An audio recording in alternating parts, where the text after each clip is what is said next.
Bonjour chers élèves, nous voilà de nouveau pour une autre séquence. Apprêtez vos cahiers et vos stylos pour prendre bonne note. Aujourd'hui, nous allons voir les opérations sur les fonctions. Et donc, à la fin de cette séquence, chacun de vous doit être capable de faire les opérations avec les fonctions numériques. Et dans les opérations, nous voyons la somme, le produit et le quotient.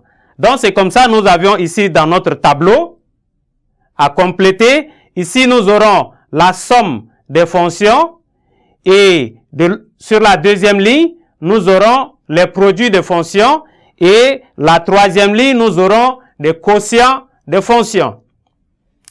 Et donc, à la deuxième colonne, c'est des notations. Nous allons noter les fonctions f et g. Et ici, nous allons avoir le domaine de définition de la fonction qui est somme, fonction qui est produit et fonction qui est quotient. Et à la fin, la dernière colonne, nous aurons les formules explicites. Donc, les fonctions f et g en fonction de x. C'est ça l'expression explicite. Et donc, nous prenons en propriété soit f et g, deux fonctions. F et g sont deux fonctions définies respectivement. Ces deux fonctions sont définies respectivement sur le domaine D de f et D de g. Donc, D de f pour la fonction f et D de g pour la fonction g. Et donc, nous récapitulons les résultats dans le tableau. Ici, c'est la somme de fonctions f plus g. Et le domaine de définition de f plus g, ça fait D de f inter D de g. Donc, nous faisons l'intersection de deux domaines.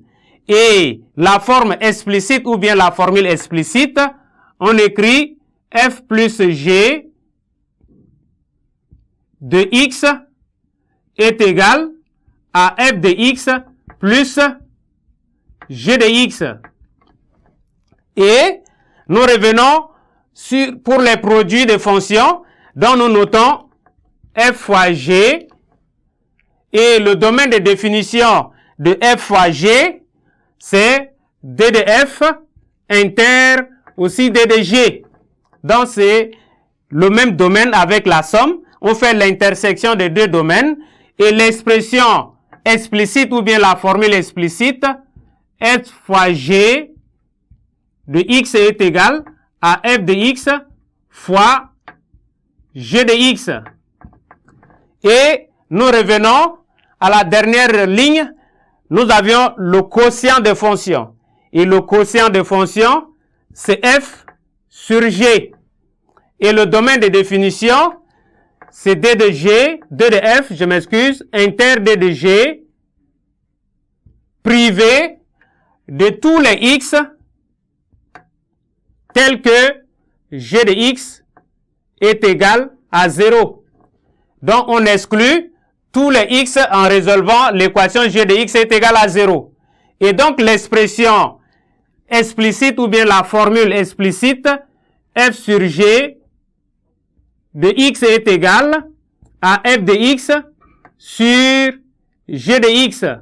Donc, voilà les opérations sur les fonctions.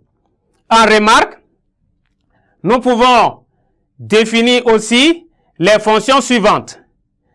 Nous avions, premièrement, produit d'une fonction par un scalaire ou bien par un nombre réel.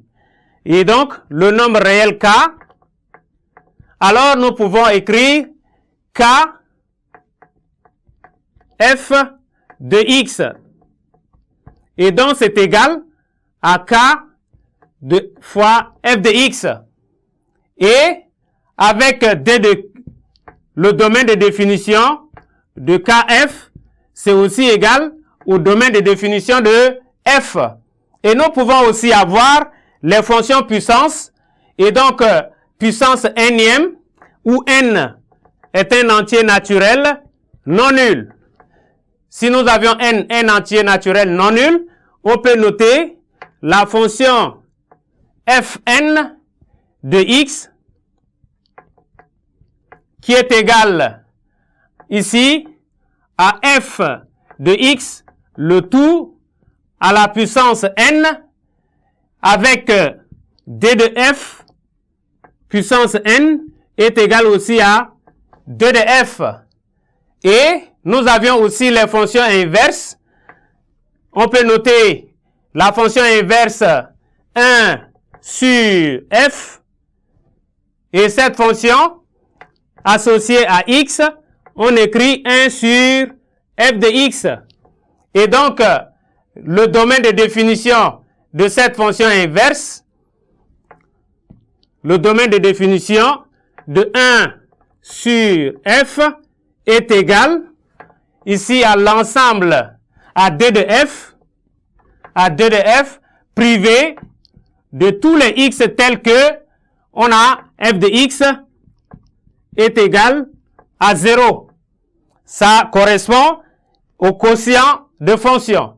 Et nous avions enfin la racine de f, la fonction racine carrée de f associée à x est égale à la racine carrée de f de x.